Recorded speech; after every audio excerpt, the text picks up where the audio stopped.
नमस्कार मंडळी, मी आले आज गोट्यात. मस्तपैकी आपल्याला ना म्हशीची धार काढायची, म्हशीला धुवायचे, म्हशीची कुट्टी आपण सगळी कामं करणार आहोत आज. त्यासाठी ना तुम्ही व्हिडिओ पूर्ण पाहायचा आहे. नवीन असाल जय शेतकरी ब्लॉगला तर सबस्क्राईब नक्की करायचं आहे. तर बघा, ही आमची राणी आहे. आम्ही आमच्या म्हशीचं नाव राणी ठेवलेले आणि तिची आज धार काढायची, तिला धुवायचे. आणि तिला का धुतली जाते धार काढल्यानंतर ती पूर्ण माहिती मी तुम्हाला ह्या ब्लॉगमध्ये सांगणार आहे. तर चला आपण आता ना व्हिडिओला आपली सुरुवात आज म्हस धुण्यापासून करू. म्हस धुल्याने काय होतं माहिती का, जनावरांना धुलं ना की दुधाला जास्त उतरतात जनावरं, म्हणजे दूध जास्त देतात. आणि त्यांची जर चांगली काळजी केली ना, चांगली म्हणजे लक्ष ठेवलं जनावरांवर, तर चांगलं धुलं, त्यांना चांगलं खायला घातलं, तर नक्कीच जनावरांना जास्त दूध देतं. तर बघा, आमच्या गोठ्यामध्ये अशी सिस्टीम केलेली आहे की पाणी आम्हाला ना कॉकने असं नाही का घ्यायला येतं. त्याच्यामुळे मी कधी पण जनावरं धुते. मी दिवसातून 2 वेळा जनावरं धुतेच. म्हणजे काय होतं माहिती आहे का, जनावरांना ना दुधाला चांगले उतरतात. आणि जी गोचिड असतात, गोमाशा असतात, त्या म्हशींना ना ओवा असतात, तर त्या अजिबातसुद्धा होत नाहीत. अशी स्वच्छता ठेवली ना तर बिलकुलसुद्धा जनावरांना ना गुचिड वगैरे होत नाहीत. त्याच्यामुळे जनावरं कमी आजारी पडतात आणि दूधसुद्धा चांगलं देतात.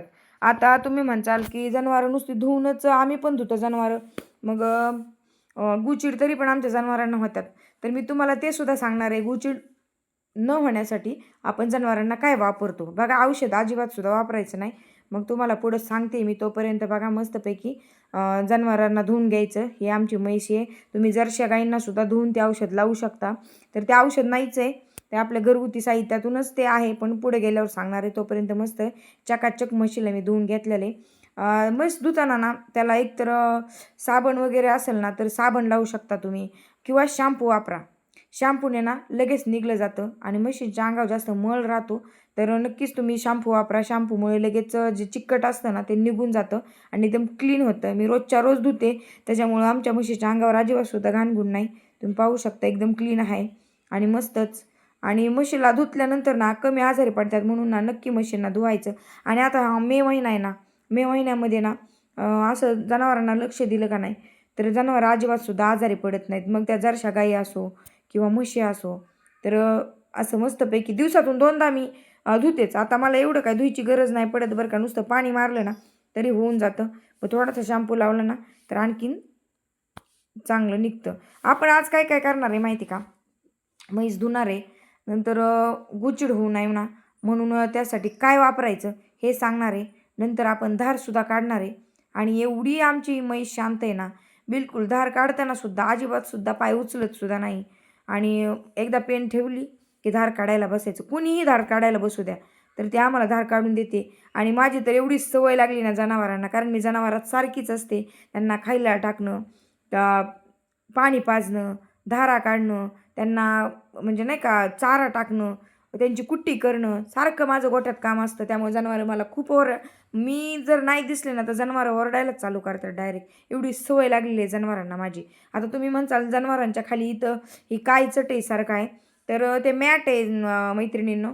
कारण त्या मॅटवरती जनावरांना ठेवलं का नाही, म्हणजे काय होतं की घसरले जात नाहीत. हा खाली कोबा आहे ना, आता आपण सिस्टीमच अशी केलेली आहे की आपण धुवू शकतो जनावरं.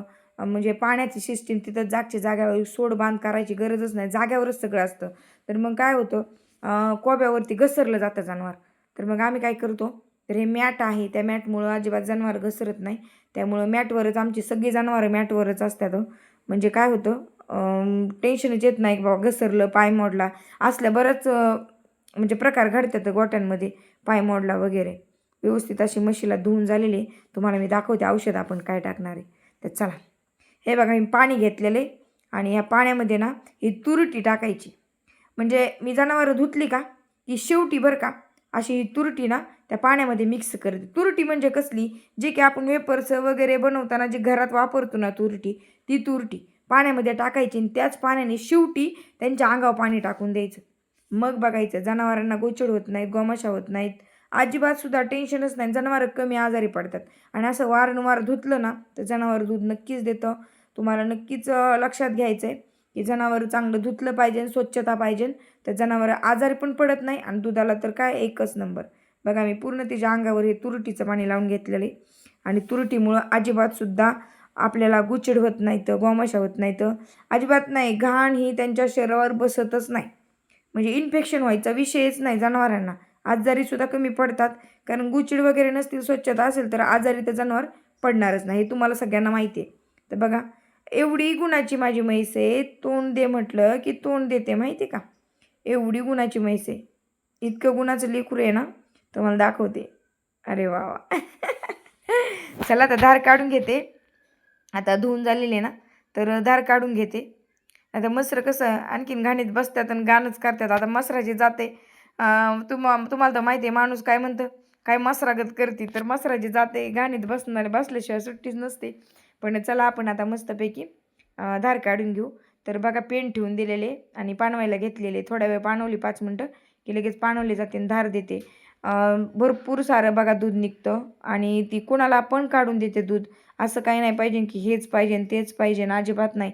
कुणीही येऊन बसा, लहान पोरांनी सुद्धा तिचं दूध काढायचं, अजिबातसुद्धा पायसुद्धा उचलत नाही. अशी आमची राणी म्हैस. तिचं नाव राणी आहे आणि मला खूप आवडते बरं का.